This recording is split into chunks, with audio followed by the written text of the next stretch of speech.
Alright guys, 04 to 06 Nissan Quest 3.5. Going to tell you how, or at least show you how, to do the shift solenoid. Shift solenoid definitely isn't a fun job. It's a little tedious, but it's very, very simple.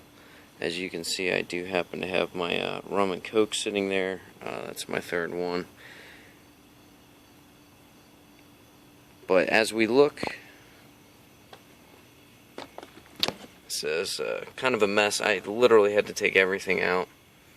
I probably should have started from the beginning, but I was kind of on a time crunch. But I figure I'm here, I might as well do a quick video. There is a couple other videos out there telling you how to get the dash console out, but I'll kind of see if I can keep going with this. So anyway, we had a problem intermittently where we could not get the shifter out of park, and it's all because, as you can see, that one piece that doesn't want to move.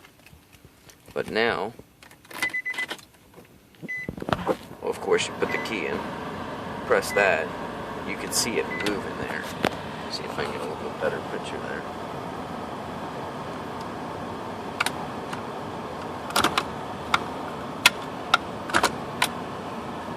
So now it's moving. So basically, when you press the brake pedal, see the black solenoid moving out of the way? That allows the lever button to get pushed down by the shifter. What was going on with us before is my wife had to strategically place this nice flathead in up here and hit the manual override, which, talk about a pain in the butt that is when you got two kids in the car and all you want to do is go. So my good friend Billy at Exton Nissan, feel free to give him a call. Here's a plug for you, Billy. 610-594-7400. He found me this solenoid, which is literally this white piece here with the spring, comes with the rod. You just snap this. It's painted blue to let you know, I guess, where the line is, but it's already adjusted. You literally just have to snap it in place. This thing just pulls straight down and locks. Actually, you pull these tabs, this thing pulls down, and that allows this. Now here's my old one, just so you guys know what you're getting here. Got a little bit of a glare for the flash, but you kind of get the gist of what you're getting. And it comes with the 3 wires. Now, you might look at the wires and say, wow, it looks a little overcomplicated. But literally, it was 1 screw there, 1 screw there. This thing literally slid out after you pop this off. The 3 wires that run down through here, just are kind of tucked away, nothing special there. If you look at this connector down here, it's kind of hard to tell because it's got a whole bunch of stuff around it, but anyway, there's a little tab, little lock tab in there. See if I can get my phone to zoom better. There we go. What I did was I took this flathead screwdriver, and right here you can just pop off the lock tab, and that locks all your pins into place. And literally, once you unlock that, these things just pull out. I took a pair of needle nose and pulled them straight back. Just keep in mind your color sequence there. You have brown, blue, white, going from right to left. Your dead spot empty on your far passenger side. So passenger side to driver's side, it goes brown, blue, white. It just plugs right in. I literally plugged those in first. I ran that up. I plugged this in. I put the 2 screws in, tested it. Now it's all going to go back together. But as you can see, I mean, literally, and this is just the AC grills, but air conditioning grills. The entire console gone. Glove box gone. Lower kick panel. I didn't want to play around with unplugging all this stuff, so I just kind of let it dangle. I know a lot of you people out there probably want to just take it off to get out of your way, but didn't want to mess with too much plastic stuff. A couple things to keep an eye on when you're taking this plastic stuff out. You got a tab that pops in here. This tab comes outward versus the tabs at the bottom. I'm sorry, at the top right here and here come outwards. So as you're pulling out on the console, you got the bottom piece that needs to go vice versa. Instead of pulling towards you, it needs to go out vertical or horizontal, whatever. It's Blue Bionics. One of these days you'll get it. So there's all the clips. I'm gonna pause it and I'll try and see if I can get a step-by-step, and I got nobody will hold my hand on this. Console going back in. We got the cigarette lighter down here that needs to get plugged in first and foremost, or else that won't be working properly.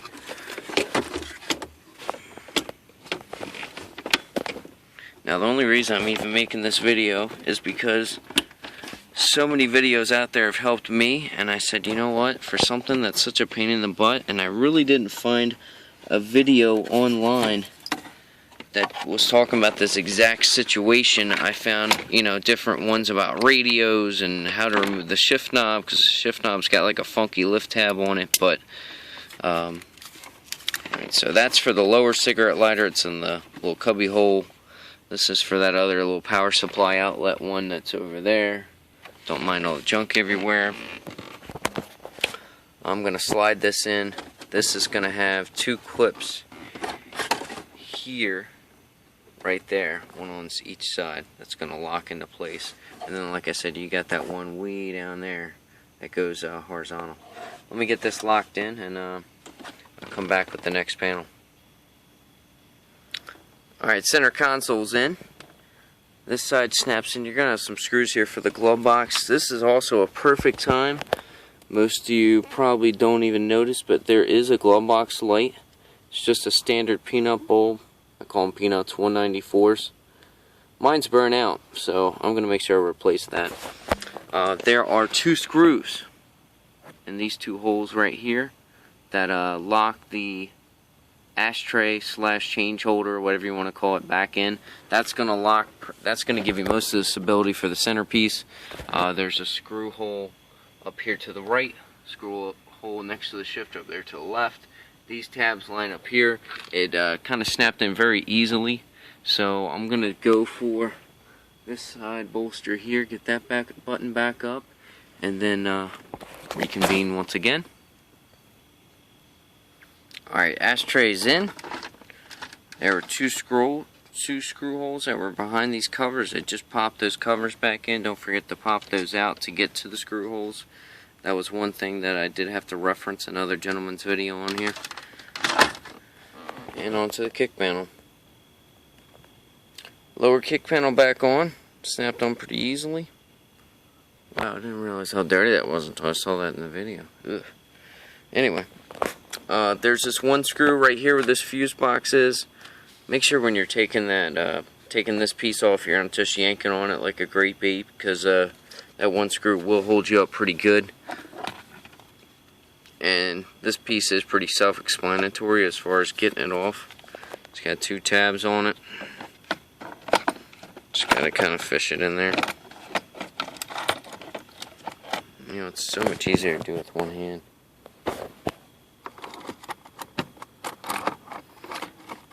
Yeah, I'm going to put this down. Fuse panel piece is cut in with two hands, jokingly enough. And you get this last little kick panel piece here. Just kind of line it up with the tabs. It's got a pinhole thing that's going to pop in right down here. A little black expanding rivet.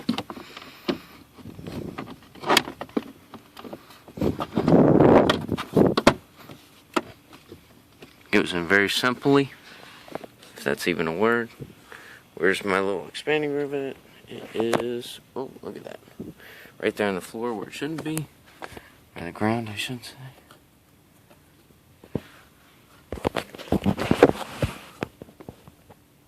Oh, look at that. My phone actually stays up.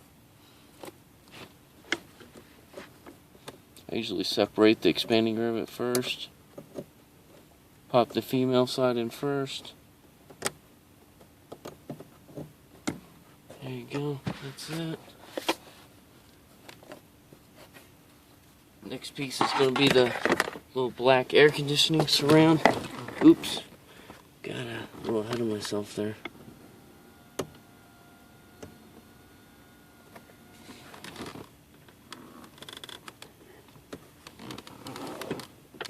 fly head back out. I put this expanding rivet on, totally forgetting about this trim piece here.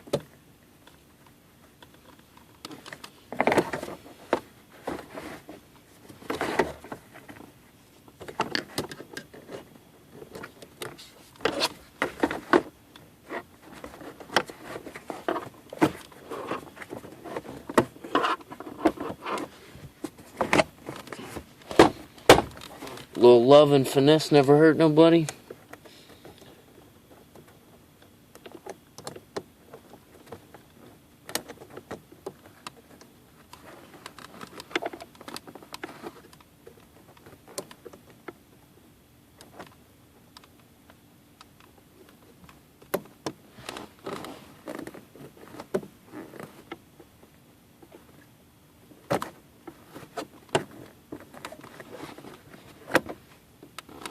Alright, I'm going to pause this.